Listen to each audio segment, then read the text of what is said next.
Nunca é fácil dizer adeus para aquela tua série amada, né? Por mais que Demon Slayer continue e esteja na sua reta final, a história do mangá já chegou ao fim. E é hora de revisitar algumas das questões que ficaram em aberto no desfecho dessa história. Então hoje eu vou te contar 7 mistérios de Demon Slayer que não foram solucionados no mangá e podem continuar em aberto no anime, depois da vinheta.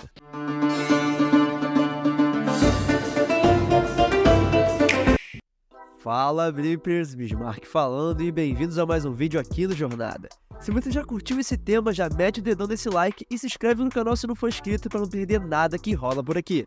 E sem mais delongas, bora pro vídeo. Sempre rola aquela bad quando acaba aquela série shonen que tu tá acompanhando o episódio toda semana. Ainda mais quando a gente fala de anime, né? Os personagens são sempre bem construídos ali, tem sempre um background triste, uma história de superação, e o público acaba se identificando. E foi isso que aconteceu com Demon Slayer em março, quando seu mangá chegou ao fim. Esse final trouxe algumas polêmicas na comunidade de Kimetsu, alguns dizendo que foi muito resumido, outros não, que foi muito sucinto, que foi um pouco inesperado demais no final, coisa que eu concordo. E assim, independente do lado que você tá nessa discussão, existiram muitas coisas que não foram completamente explicadas na série. E agora eu vou listar pra você tudo isso. Alerta de spoiler, você foi avisado. Por que a Nezuko foi um caso especial? A Nezuko é a razão pela qual o Tanjiro se junta aos Caçadores de Oni, já que a garota foi transformada em Oni pessoalmente pelo Muzan, após ele fazer uma chacina na família do Tanjiro. Caralho! E aí, até o final da obra, a gente tem várias paradas que rolaram com a Nezuko que a gente não tem explicação até hoje, né? Como, por exemplo, por que ela consegue controlar o corpo dela, né? Mudar de forma ali. Quais são as desvantagens da forma de demônio dela. Por que ela podia andar pelo sol ali sem problema nenhum, sem derreter, sem morrer. Isso não foi explicado, sabe? Simplesmente jogaram isso. Outra coisa também que na verdade não foi explorada mesmo foi a arte demoníaca dela, né? Que é aquela de sangue, né? O Burning Blood. Que ela usou poucas vezes, uma vez contra o Rui e contra a Lua Superior 4. Depois, você nunca mais vai ver. E aí da Nezuko só restam teorias que a galera faz. Muita gente fala que o fato dela ter vencido o sol é por conta dos ancestrais dela, da respiração do sol. Junto com o fato dela também não ter consumido carne humana nesse tempo todo em que ela estava como Oni, mantendo as suas características humanas. E falando da habilidade de sangue dela, podia ter tido alguma explicação do porquê que essa habilidade funciona diferente nos humanos e nos Onis. Quando nos humanos ela tem a habilidade de cura e nos Onis acaba causando danos graves, que podia ter ligação com a respiração do sol. Mas como a obra já acabou, a gente nunca vai saber. Qual que era a história por trás das marcas dos caçadores? O final de Demon Slayer finalmente mostrou pra gente a história dos caçadores de demônios, quem foi o primeiro deles, o Yoruichi, e como essas marcas de nascença dos caçadores de demônios existem desde o início.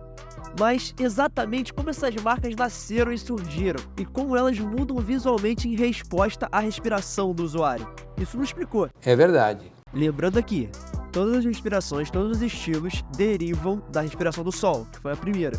Então as marcas de nascença, em forma de catavento, coração com asa, chama, não se encaixam perfeitamente na parada ali, né? Eu acredito que foi uma escolha do autor, mas mesmo assim nunca foi respondido de forma concreta. Como o Zenitsu e a Nezuko acabaram juntos? Se tem uma coisa que é frequentemente debatida nas fandoms aí de Demon Slayer, é o Zenitsu. O Zenitsu é medroso, barulhento, irritante, mas por algum motivo as pessoas gostam dele. E no entanto o problema é porque a Nezuko gosta dele. Ao longo da série fica óbvio que o Zenitsu só gosta da Nezuko, ele é apaixonado por ela só porque ela é bonita, só pela aparência dela.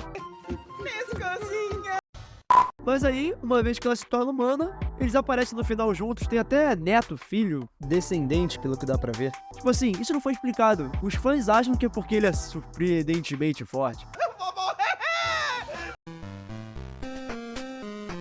Os demônios simplesmente desapareceram? Exatamente o que aconteceu com todos os outros demônios depois da derrota final do Muzan no arco do Castelo do Infinito? Não sei. Se fosse vampiros clássicos, faria um pouco mais de sentido, né? Mas mesmo assim, os vampiros eles têm um misticismo ali, né? Quando se trata de seus laços de sangue. Assim, os demônios eles conseguem os poderes deles a partir do sangue do Muzan. Beleza.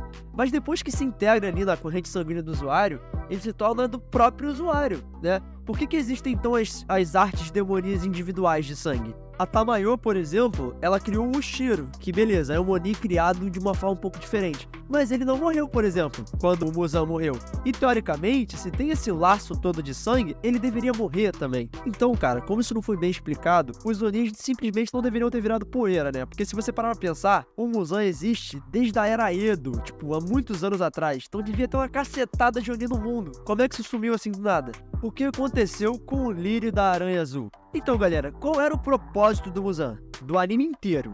Era vencer o sol. E na cabeça do Muzan, encontrar a causa da cura dele e o que fez transformar ele em Oni, que era o próprio lírio, seria a solução para ele vencer o sol. Mas aí, do nada, a gente descobre que a Nezuko venceu o sol ali por conta própria, e aí a Aranha Azul ficou irrelevante. Tipo, fazendo um paralelo aqui, é como se o Freeza, por exemplo, em Dragon Ball, estivesse procurando as esferas de dragão, e aí então ele descobre que tem uma criança que consegue, tipo, chamar o Shenlong, e aí ele começa a perseguir a criança em vez de procurar a esfera, sabe? Tipo isso. Claro, dá pra entender que tudo é questão de conveniência de roteiro, mas assim, a questão do lírio poderia ser abordada na série ainda. Por exemplo, com a Tamayo, com a pesquisa dela pra cura. Podia ter abordado o lírio ali, que ela encontrou, que ela fez alguma coisa ali pra poder chegar no antídoto. Isso não foi abordado, ainda mais pela circunstância de descobrir a cura. As técnicas de respiração foram passadas para gerações futuras. Muitos estilos de respiração que se desenvolveram ao longo dos anos foram transmitidos de mestre para discípulo, ou de pai para filho, e se originaram no estilo do Sol. Mas muitos desses estilos foram desenvolvidos em intervalos aleatórios bem mais tarde. Tem raízes de ancestralidades diferentes. Uma pergunta que ficou no ar é se essas artes de respirações sobre-humanas ainda foram transmitidas agora que os demônios são coisa do passado. Por que elas não seriam? Se treinadas adequadamente, alguém podia utilizar velocidade, força e compressão sobre-humanas. Elas ainda seriam úteis nos dias atuais, né? Para a vida cotidiana mais pacífica.